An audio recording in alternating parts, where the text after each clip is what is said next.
do this. And you understand, when we all bellyache when we think, oh, the environment's going to hell, we've got to do something, it's their fault, it's all our fault. It's nobody's fault. It's the fault of nature. It's the terror of the situation. We have to fix it, not because we've done something wrong, but because there's an imbalance that's fundamental to nature that we are part of, unfortunately. Now, with regard to whether or not what is here has malign intentions, that is a huge question in my mind, a huge question. Because I saw with my own eyes and had direct experience of a phenomenon so extraordinarily complex in the face that it gave to me, that I saw everything from the most demonic evil and the most extraordinary darkness beyond anything I personally could know, to a moral rectitude and a determination to help me find bridges into a new level of consciousness, that I was left to think, what am I in contact with here? Am I in contact with some kind of demonic presence that is trying to seduce me into believing it is a benevolent and going out and so I'll go out and shill for it?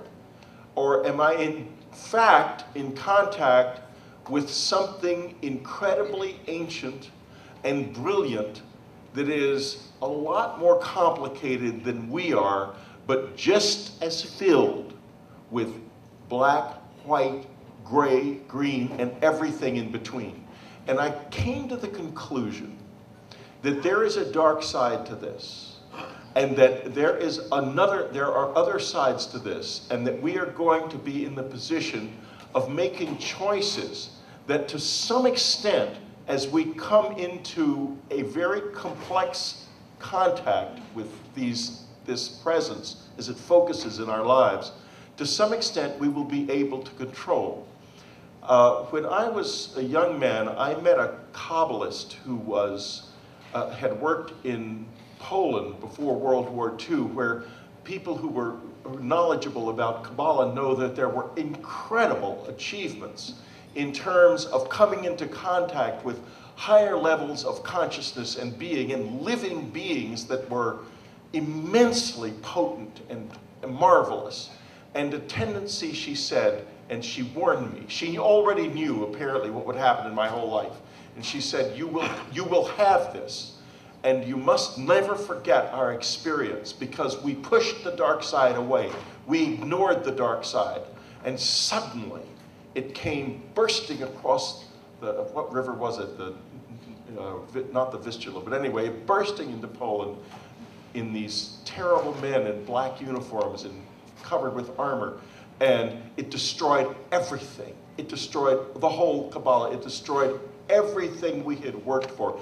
The bridge we had built to heaven was torn down by the Nazis, and everyone went up in smoke.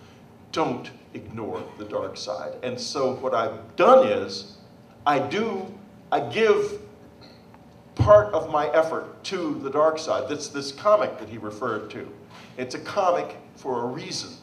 There's a jokiness in there somewhere, but it's a very dark comic about a very real and terrifying aspect of this phenomenon, which is human mutilation, which those of us who study this, we know darn well it happens from time to time, quite certainly.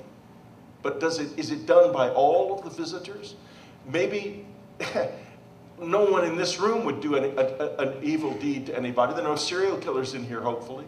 But somebody else might.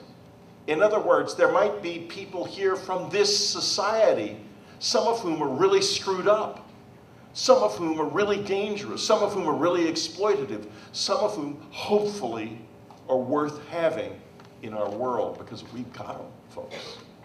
All of them. Clap all you want, you'll cool it down for us. Jordan. Yes, sir. Why does it seem to be happening so quickly?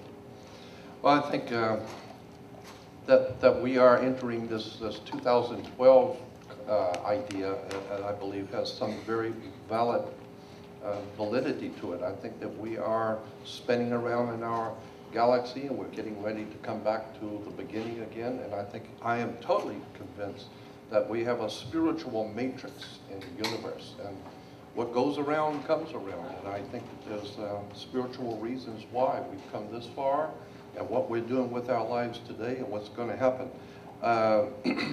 It's in the hands of the gods, so to speak. Something Dr. Lier brought out, I remembered a quote that says, always trust the one who's looking for the truth. Don't ever trust the one who's found it. For sure. Yeah, bravo. Yeah.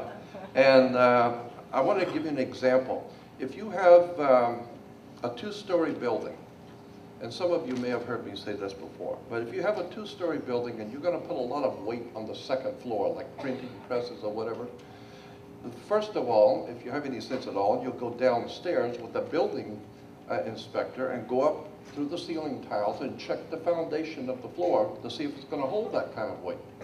So what you're doing is you're checking the foundation before you go building on it. So what are you doing? You're standing under the foundation to get understanding, because that's where the word understand comes from. So once you understand the problems that we have in the world today, don't just look at them on the surface. Go back and do some real dark research and find out who's caused these problems, who was financing this fiasco. And I believe that there is a spiritual matrix at work. Let me explain to you the difference between mythology and theology. Theology is the study of God, because in Greek the word for God was theo, T-H-E-O, theo, and so consequently the study of God is called theology, all right? But there's a difference between the study of God, theology, and mythology. The difference between the two is simple. Theology is what you personally believe about God, your understanding and concepts about God and the universe and spiritual subjects. Mythology is what your neighbor across the street believes, because obviously he doesn't know what you know. You've got the truth. And he's a nice guy, but he just believes in myths. So consequently, that's the same mentality all nations have dealt with.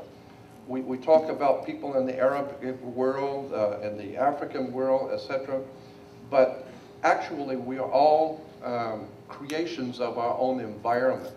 And so you happen to have been born Christian, that's the absolute truth for you, but not for the rest of the world. They have no idea what you're talking about. And so until we can understand that we are all in this world together, and that all theologies, all religious philosophies have an ancient beginnings.